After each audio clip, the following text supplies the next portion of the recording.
जीने की ताकत आपके पास भी है, तो कैसे पता चलेगा कि मोमिन कौन है? कैसे पता चलेगा कि हकीकी मोमिन और मुसलमान कौन है? अल्लाह जो कहता है कि तुम हकीकी मोमिन बनो, तो कैसे पता चलेगा? पता तो नहीं चल पा रहा है ना। अरे मुसलमानों को छोड़ो, एक गैर मुस्लिम को पकड़ करके लाओ और सर से लेकर के पैर तक गौर से देखो, जो चीजें मुसलमान के अंदर है वही चीजें उस नॉन मुस्लिम के पास भी है, तो कैसे पता चलेगा कि कौन मोमिन है कौन मुसलमान है? ये तो आप जाहिरी तौर पर देखते हैं कि ये कलमा पढ़ा, ये कलमा नहीं पढ़ा है, लेकिन चलिए मैं कुरान की आयत पढ़ के दिखा रहा हूं कि मोमिन और मुसलमान कौन है। एक एक चीज दिल थाम के बैठिए, इंशाअल्लाह फायदा होगा, इंशाअल्लाह फायदा होगा। मैं कुरान की एक एक आयत पढ़ रहा हूं, इतने लोगों की जरूरत नहीं।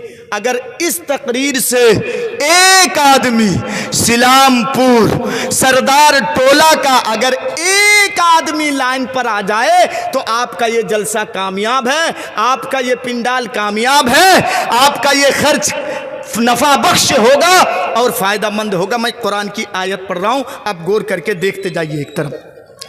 इन्नमल मुअमिनूना अल्लज़ीना इज़ा ज़ुकिरल्लाहु वजिलत क़ुलूबुहुम व इज़ा तुलियत अलैहिम आयातुहु ज़ादतहुम ईमाना व अला रब्बिहिम यतवक्कलून अल्लज़ीना युक़ीमूना अस्सलाता व मिम्मा रज़क़नाहुम युनफ़िक़ून।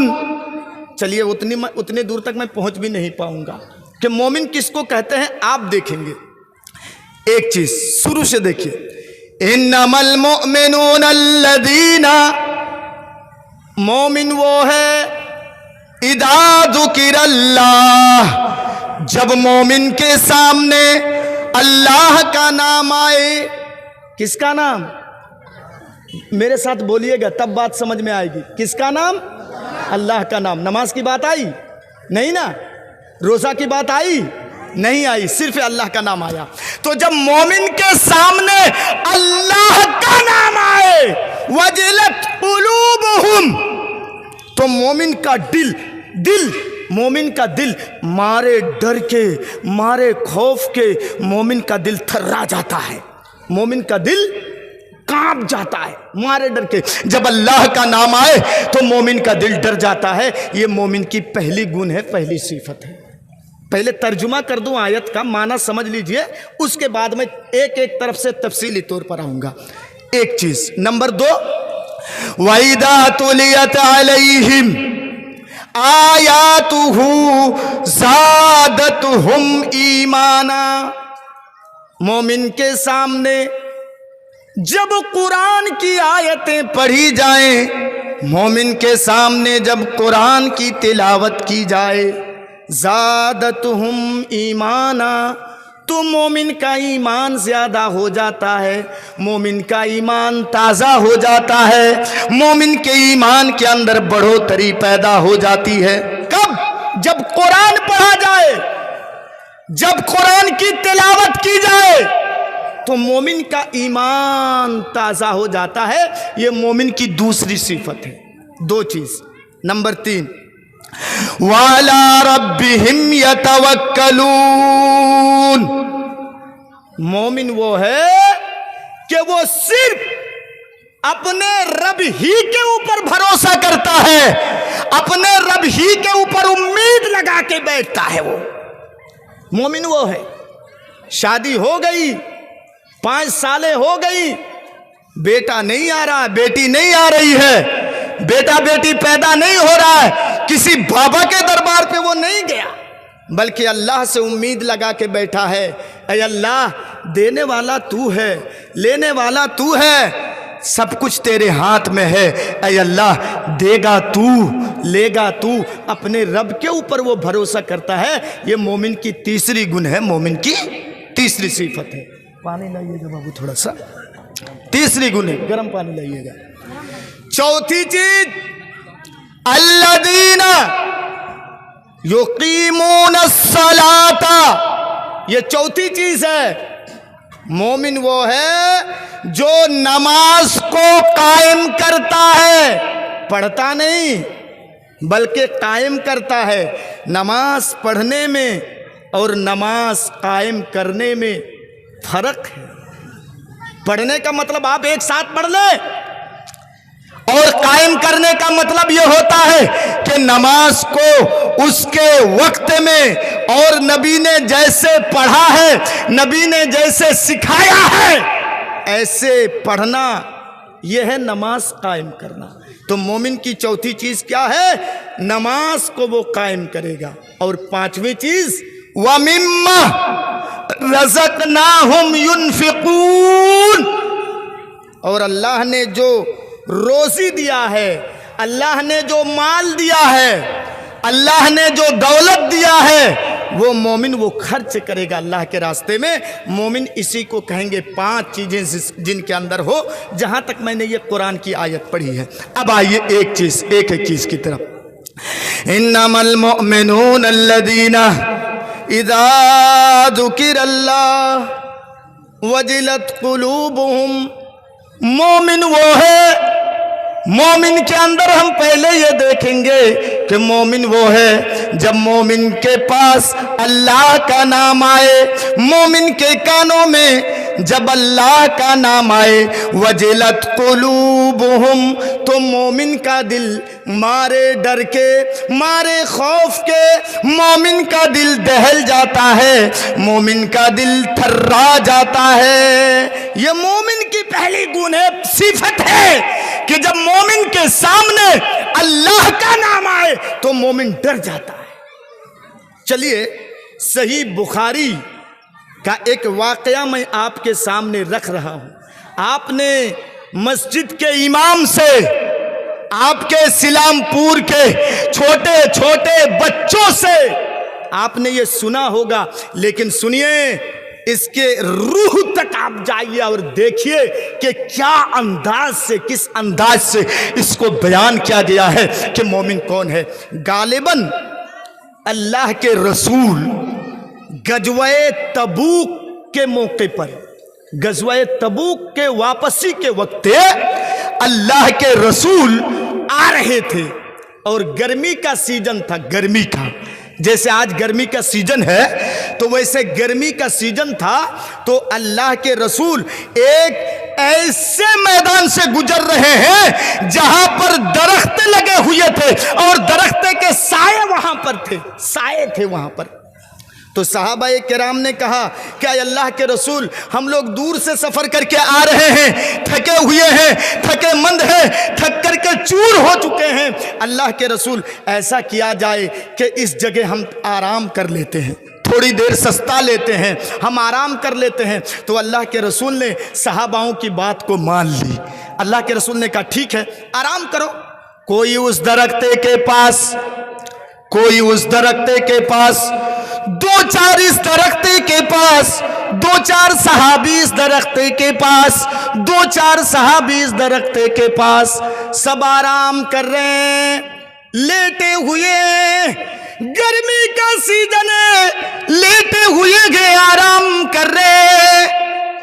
सिलामपुर वालों सुनो, जलसे में चंदा दे करके जलसा करने वालों सुनो, माओ बहनों, बीड़ी बांध बांध करके रुपया इकट्ठा करके कुरान और हदीस की बातें सुनने वाली सुनो, गौर करो। सब सहाबा सो गए, आराम करने लगे, और सफर से जो आदमी आता है, थक करके चूर होता है, उसको अगर थोड़ी सी मोहलत मिल जाए तो वो आराम करेगा। सो गए सब सहाबा। अल्लाह के रसूल भी एक दरख्ते के नीचे आराम करने लगे। एक दरख्ते के नीचे अल्लाह के रसूल भी सो गए, आराम करने लगे। इतने में, सही बुखारी उठा करके देखिए, इतने में एक काफिर जिसका नाम है दासूर, अल्लामा इब्ने हदर अस्कलानी ने फतहुल बारी बुखारी की शरह में उसका नाम भी लिखा है, उसका नाम है दासूर। वो देख रहा है कि अरे ये मोहम्मद सल्लल्लाहु ताला अलैहि वसल्लम सो रहे हैं, आराम कर रहे हैं, चलो आज हम काम तमाम कर देते हैं, काम हम तमाम कर देते हैं। ये सो रहे हैं, आराम कर रहे हैं, हम इनका काम तमाम कर देंगे। आया और नबी अकरम की तलवार नबी के दरख्त, नबी ये दरख्ते पे लटका करके रखे थे, दरख्ते में, और अल्लाह के रसूल नीचे आराम कर रहे थे। इतने में वो काफिर आया, दरख्ते के ऊपर चढ़ा और चढ़ने के बाद नबी के तलवार को गिलाफ से, कोभर से निकाला और निकाल करके ऐसे तलवार देख रहा है। हाँ, तलवार भी नबी की होगी, गर्दन भी नबी की होगी, आज तो काम मैं तमाम कर दूंगा, ये ऊंट हमको इनाम में मिल जाएंगे, आज मैं काम तमाम कर दूंगा। ये तलवार देखने लगा और देख करके वो सोचा कि दरख्ते से नीचे उतरूंगा तो टाइम लग जाएगा, टाइम लग जाएगा, तो वो कूद गया थोड़ा सा, और कूद गया जैसे, तो उसके पैरों की आवाज धम करके जमीन के अंदर हुई, तो नबी अकरम की आंखें खुल गई। अल्लाह जिसको बचाए उसको मारने वाला कौन है? कौन है उसको मारने वाला? नबी की आंखें खुल गई। जैसे ही नबी की आंखें खुल गई, नबी ने देखा सामने एक दुश्मन खड़ा है, वो भी मेरी तलवार लेकर के सामने खड़ा है, ये दुश्मन मेरे सामने बैठा हुआ है। उस काफिर ने कहा, ऐ मोहम्मद, मैं यमनाऊ का मिन्नी, क्या कह रहा है? ऐ मोहम्मद, मैं यमनाऊ का मिन्नी, मेरे हाथ से तुमको कौन बचाएगा?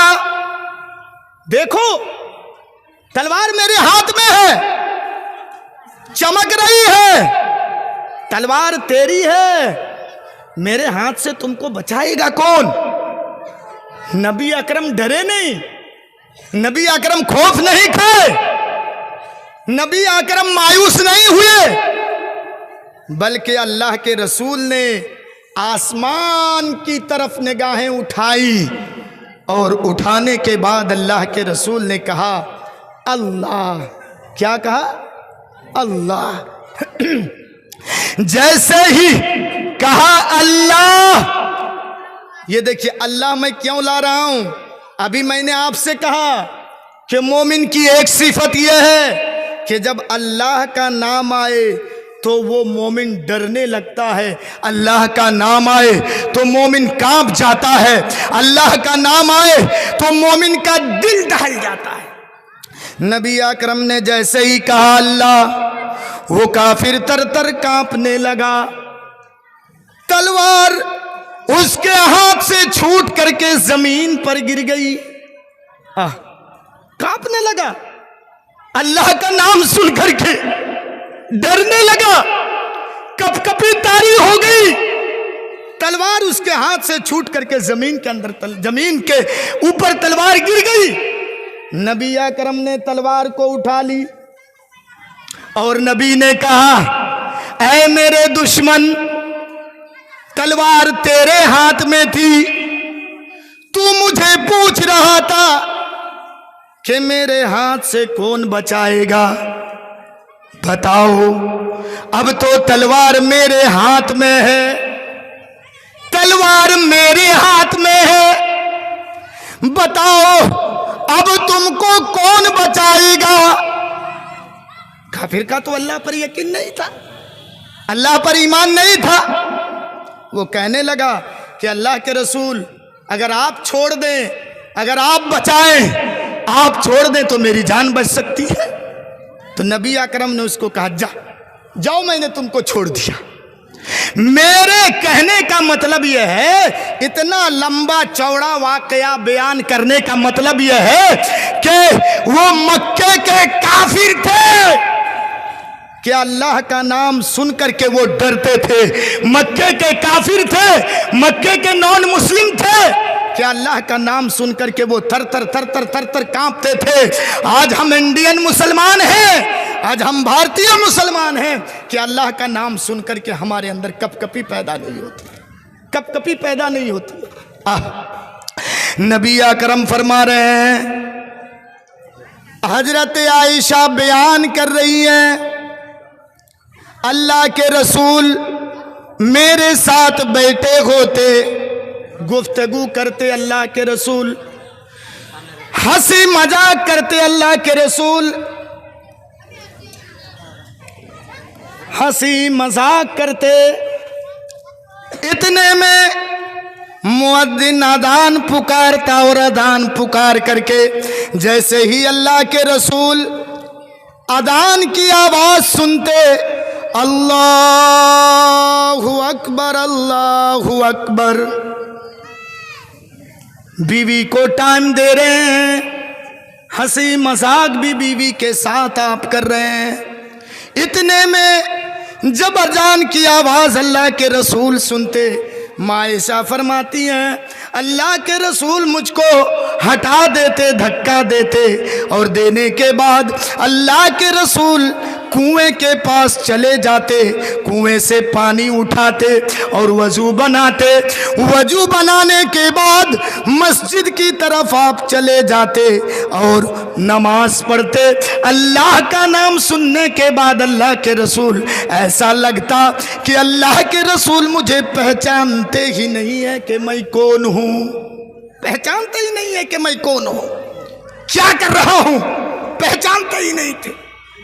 तो अल्लाह का नाम सुनने के बाद जो डरा नहीं, जो कांपा नहीं, जो खौफ नहीं खाया, वो मोमिन नहीं है, हकीकी मुसलमान नहीं है, हकीकी मोमिन वो नहीं है जो अल्लाह का नाम सुनने के बाद जो डरा नहीं।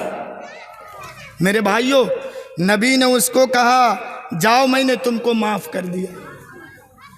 आज जिस नबी ने अपने कातिल को, अपने दुश्मन को, अपने मारने वाले को जिस नबी ने छोड़ दिया,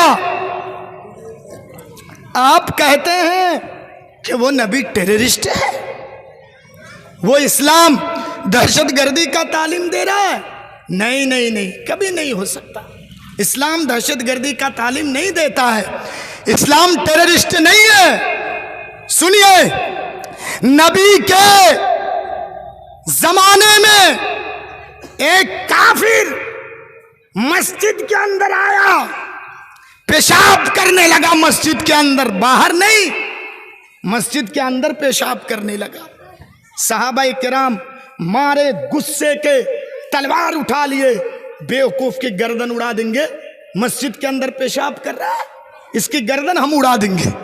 अल्लाह के रसूल ने कहा, खामोश हो जाओ, मारो नहीं, खामोश हो जाओ, पेशाब करने दे इसको सही तरीके से। जब वो पेशाब कर चुका, पेशाब करके जब वो फारिग हो गया, तो अल्लाह के रसूल ने वही सहाबाए किराम जो इसको मारने के लिए जा रहे थे, जो इसको कत्ल करने के लिए जा रहे थे, अल्लाह के रसूल ने कहा रुक जाओ। और रुकने के बाद अल्लाह के रसूल ने कहा, एक डोल पानी लाओ, लाओ एक डोल पानी, और जहां इसने पेशाब किया है, जिस जगह को इसने गंदगी की है, उस जगह को तुम साफ करो। मेरे भाइयों, वो आदमी जो तलवार लेके उसको मारने के लिए, उसके गर्दन को काटने के लिए आगे बढ़ रहे थे, नबी अकरम उन्हीं से हुक्म कर रहे हैं कि जाओ एक डोल पानी लाओ और उस जगह को साफ करो जहां उसने पेशाब किया है। ये इस्लाम टेररिस्ट की शिक्षा नहीं देता है, ये इस्लाम दहशतगर्दी की तालीम नहीं देता है। सुनिए मेरे भाइयों, मोमिन वो है इदा ज़ुकिरल्लाह, मोमिन के सामने जब अल्लाह का नाम आए, मोमिन के सामने जब अल्लाह का नाम आए, वजलत कुलूबुहुम, तो मोमिन का दिल दहल जाता है, मोमिन का दिल मारे खौफ के थर्रा जाता है, मोमिन का दिल मारे खौफ के लर्जा तारी पैदा हो जाती है। ये एक चीज सुन लीजिए, एक चीज, आपका ये सिलामपुर है, चूड़ी मोड़ है बगल में, कभी कभार आप चाय पीने जाते हैं, और आप तो माशाअल्लाह चाय पीते भी हैं, ये कलियाचक तो एक टाउन है, शहर है, चाय पीने जाते हैं और चाय पी करके दुनियावी बातें होती हैं दुकान में बैठ करके, दुनियावी बातें। कोई चुनाव की बात कर रहा है तो कोई लीची की बात कर रहा है, कोई आम की बात कर रहा है तो कोई पोलू की बात कर रहा है। ऐसे में मशगूल है। चाय पी रहे हैं, सिलामपुर का सरदार